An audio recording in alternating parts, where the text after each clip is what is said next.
Hello guys, നിങ്ങൾക്ക് ഞാൻ സാധനം കാണിച്ചിട്ടേ ഇതൊക്കെ എന്താണെന്നറിയും? ഇതൊക്കെ നമ്മൾ പ്രിൻ്റ് എടുത്താണ് എനിക്ക് നിങ്ങൾ വിചാരിച്ചിട്ടുണ്ടാവുക. ബട്ട് ഇത് പ്രിൻ്റല്ല, ഇത് സിമ്പിളായിട്ട് ഞാൻ വീട്ടിൽ ചെയ്തതാണ്. പ്രിൻ്ററൊന്നും വേണ്ട. അപ്പം നമുക്കൊന്ന് കണ്ടാലോ? വാ.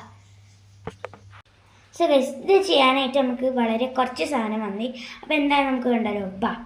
സോ ഫസ്റ്റ് ഓഫ് ഓൾ അതിനാണ് വേണ്ടത്, നമ്മൾ മെയിൻ സാധനം മെഴുകുതിരിയാണ്.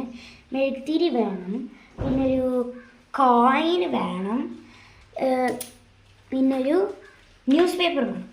അപ്പോൾ ഈ ന്യൂസ് പേപ്പർ വേണ്ട. നമുക്കിത് എങ്ങനെ ചെയ്യാൻ നോക്കാം. വാ. സോ ഗൈസ്, ഞാൻ ചെറുതായിട്ടൊന്ന് പത്രം മാറ്റിയിട്ടുണ്ട്. പിന്നെ ഞാൻ മറന്നതാണ് പറയാൻ, ഇങ്ങനത്തെ ഒരു ഇത് വേണം, ഒരു പേപ്പർ വേണം. അപ്പോൾ നമ്മളിപ്പോൾ ചെയ്യാൻ പോണത് പിണറായി വിജയൻ്റെ ഫോട്ടോ ആണ്.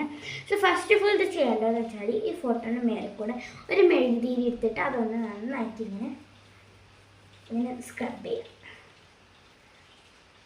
നല്ല വൃത്തിയില്ലാവണം, ശ്രദ്ധിക്കുക. ഇതിപ്പോൾ വൃത്തിയില്ലാത്തതുകൊണ്ട് കുറച്ചൊരു ബ്ലർനെസ് വന്നിട്ടുണ്ട്, നിങ്ങൾക്ക് കാണാൻ പറ്റുന്നതെന്നല്ല.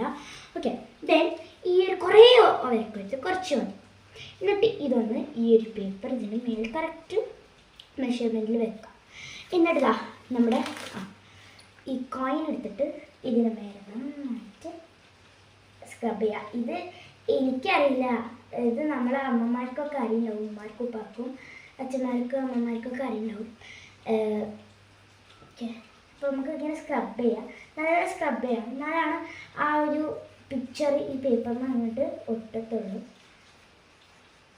ഓക്കെ,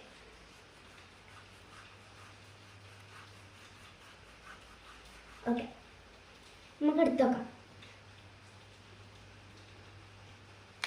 നമുക്ക് അത്യാവശ്യത്തിന് നന്നായിട്ടൊക്കെ കിട്ടിയിട്ടുണ്ട്. എനിക്ക് കുറച്ച് ചെയ്ത കുറച്ച് പിക്ചേഴ്സ് ഞാൻ കാണിച്ചു തരാം. ഇതാണ് നമ്മളിപ്പോൾ കിട്ടിയ പിണറായി വിജയൻ്റെ ഫോട്ടോ. ഞാൻ വേറെ കുറച്ച് കാണിച്ചു തരാം. അപ്പോൾ തന്നെ ഇങ്ങനത്തെ കുറേ ഇതൊക്കെ ചെയ്തിരിക്കുന്നത്. ഇവരൊക്കെ പേരറിയണമെന്ന് നിങ്ങൾ കമൻറ്റ് ചെയ്യണേ. പിന്നെ ഇന്ന് നമ്മുടെ ഇൻഡിപെൻഡൻസ് ഡേ ആണ്. Happy independence day. പിന്നെ നമ്മൾ ലൈക്കും ഷെയറും സബ്സ്ക്രൈബും ചെയ്യണേ. ബൈ.